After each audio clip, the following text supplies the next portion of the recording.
bandiraɓe sehlaɓe musidɓe tedduɓe yeeɓiyankoɓe heeɗiyankoɓe Piindi Dental TV e bandiraɓe heeɗiyankoɓe haalirde Teccan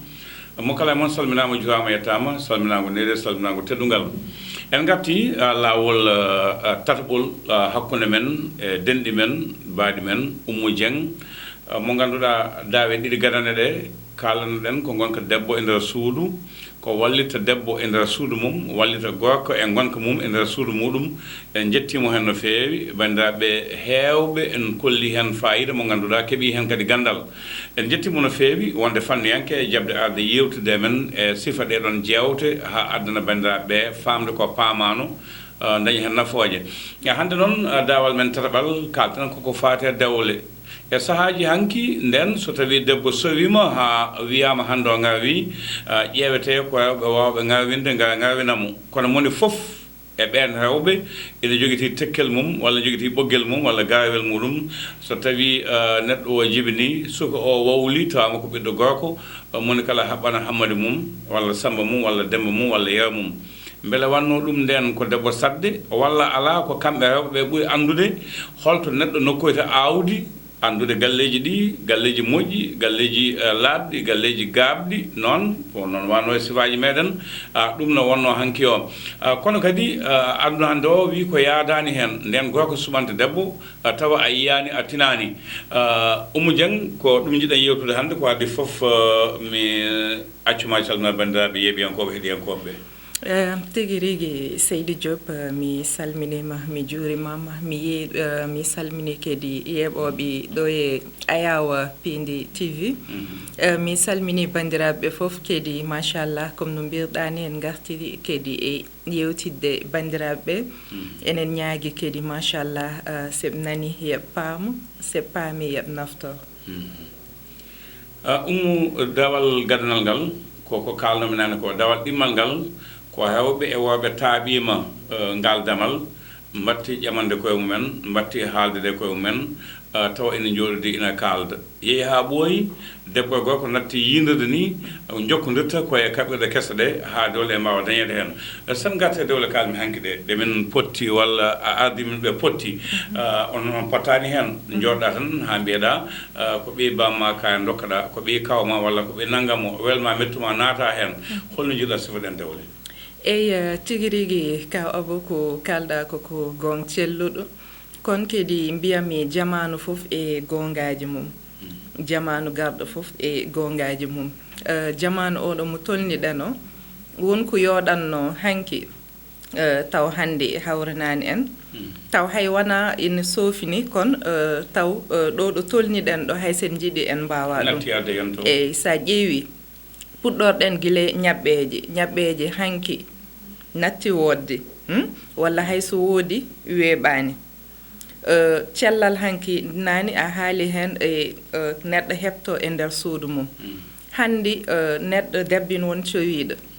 joɓa hen capantaten ha temderen haalis kewɗo e so debbo sowima wiyama oppe ma waɗe ni te watta ɗum sellude normal hanki ɗum ɗon fof alano debbo so woni cowiɗo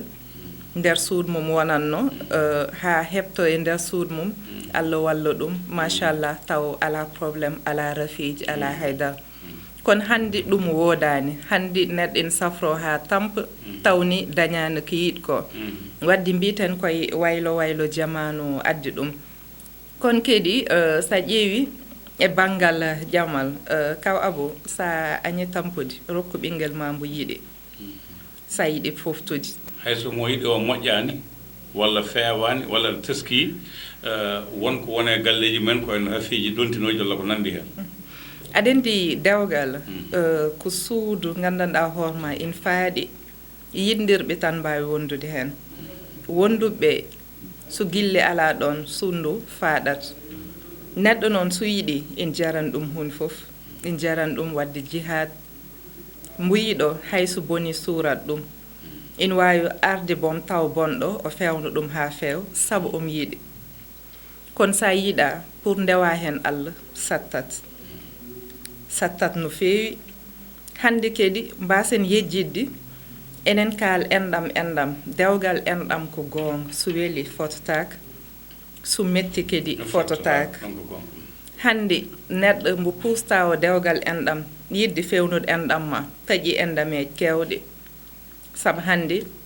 dewgal enɗam bonat ɓe jingu ɗo ko doganɗa ko daña ɗum bonno enɗam ma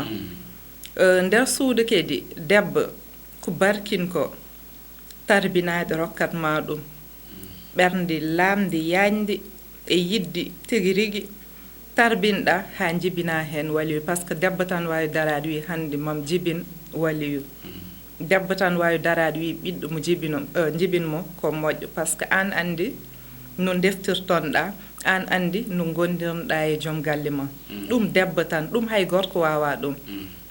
debbo wawi darade wi ɓinguelam moƴƴat walla bonat par ce que ça dépend e condition no gonirɗa e suudu dewgal ma ko jabɗa e ko caliɗa enen gandi réalité ɗin ɗon enen gurɗum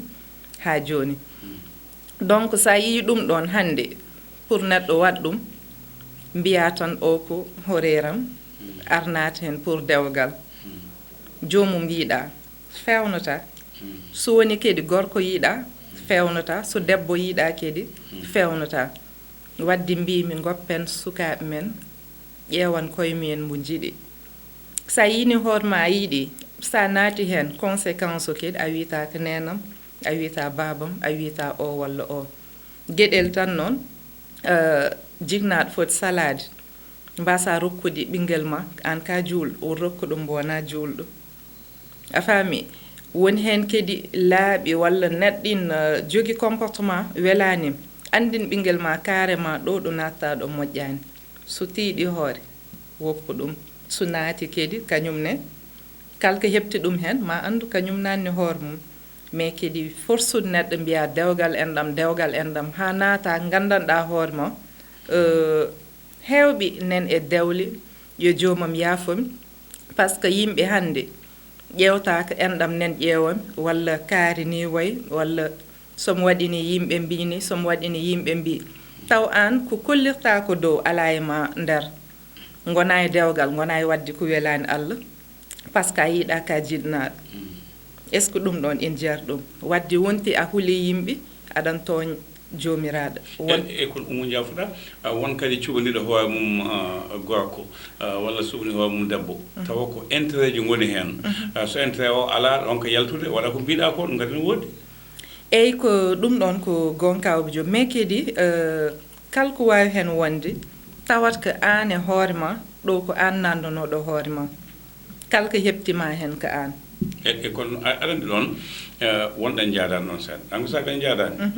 a wiyat ko hoore ma kono sa dañoyi caɗele garta koye galle moɗon ayno woodi galle mo ganduɗa ko ɗon gumminɗa jaaɗande soyɗa mbiɗa min komin suɓani hooram o gorko mo jinmi ɓe mbima ala o moƴƴanema mbiɗa ko min tan welate ko kanko ressami jaaha ronka fewde koye mabɓe gartata aɗandi gasani so gorko nayima lawol jigna ma ndawta so gorko fiima gañima jigna ma ndawta wadde eɓe jogui hakke haalde hen sa yi nden ɓe jignaɓe yo kaal hen ko jignaɓe jogui dewgal wona yimɓe joguiɗe koye mumen dewgal hande noon so tawi wonti ko neɗɗo tan e appartement mum e suudu muɗum ceerno ɗe kewat fitnaji ɗi kewat eyyi hay min jignaɓe jalta hen min mo wondani hen mais hoɗo kalim ɗo mbasen yejjidde dewgal ko faɗa ko faɗa hotta ƴatɗo anda ganduɗa tan a ɓorni faɗa ma yalti galle ma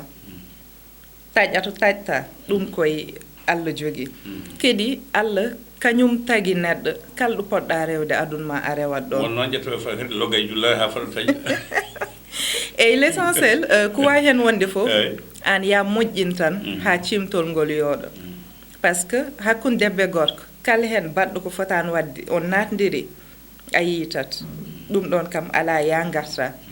wadde dewgal ina wela ha ɓuur jumri welde kala ɗo Allah hanni ɗum haɗat ɗon wona kedi dewgal metti tan gasi dewgal ina metta so Allah haɗnani ɗum ɗo hatta ɗo wona kedi yinɗirɓe tan resdirat mbo Allah hoddirɓe ɓe yo desdir ko ɓe desdirat yimɓe jiɗdir Allah hoddirani dewgal mabɓe ɓe desdirta yimɓe kadi taw gilli ɗen foof ala ɗon mais so Allah hoddiri on gondat wadde mbiten gondigal koye programme jomiraɗo mais wonko mi waɗani d' accord jignaɓe men jamanu mbo portetenɗe e dewgal e jamanu oɗo jiidani jamanu noon waylaki ko yimɓe mbayli ko saabi yimɓe mbayli hanki so ɓinguel ma yalti ɗo waɗi ko fotani wadde sehil ma walla koddiɗo ma hawrata ɓinguel ma fii taw arani kalmade fo jibini sugo hande neɗɗo suusa memde ɓinguel ma hande neɗɗo suusa hawrude ɓi jana suusa boom arde kalmoma so ari wimam ɓinguel ma mi hawre mum ina waɗni ina wattani mbiyata ko o ko gagnam longtom aɗa sange ɓiyam tan wona mbiyam tan way noon ɓi kaye ɓi kaye ko noon wayi jafɗa um gartanmi koye kono nden ceerle keewano no keewi hannde ni ko cikkuɗa ko saabi ceerle ɗe keewi hannde par ce que won enquête baɗɗo ko wiyete ko c'est la fécondité ƴeewama ceerle ɗe no keewi ay tribunal du sénégal e lewge tati keewi toon ñaawede probléme luwas probléme pied natuji ɗi e ceerle ɗum tan ɓuri heew toon ko saabi wadde hade ko yo neɗɗo subana hoore muɗum wadde fotani heewde ceerle ko saabi ceerle no keewi jooni e gon tigi rigui ka obo ceerle ɗe keewi par ce que sincérité gonnoɗo e dewle natti wodde hannde tappale ina heewi hen woni gorko woni debbo ala minane min mbiyata ko hewɓe ɓuuri heewde ala ayi hannde sa joddima e debbo so haalnim probléme mum walla haalnim tan hoto rewi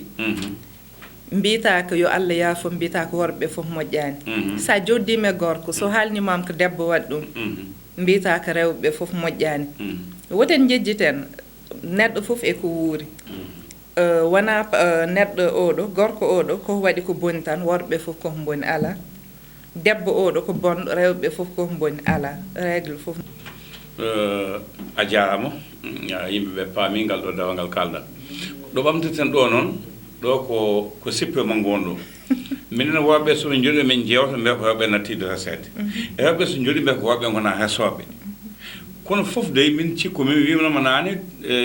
yewta men adande tribunal du sénégal hannde ñawat tan ko gueɗe tati dewleɗen hen kadi sa ƴeewi e nder temedere fof capanɗe jeenayyi ɗe ko rewɓe nawata worɓe mumen toon to tribunal to ko saabi ɗum eyi saabi debbo ala doole debbo ala doole par ce que so ƴeewi kaw abu jaafɗa min e banggal worɓe woni hen e mawnikini ha gandanɗa hoore ma eyi an hannde min woni mawɗo galle min woni kilif ma min wayni guerɗeɗe fof ina jogui gardeɗe ɗum andi gorko ko Allah tagma a jogui kilif no kalfirɗani debbo e ko ɓurɗan ko ɗum foti sabade muñana debbo on ɗon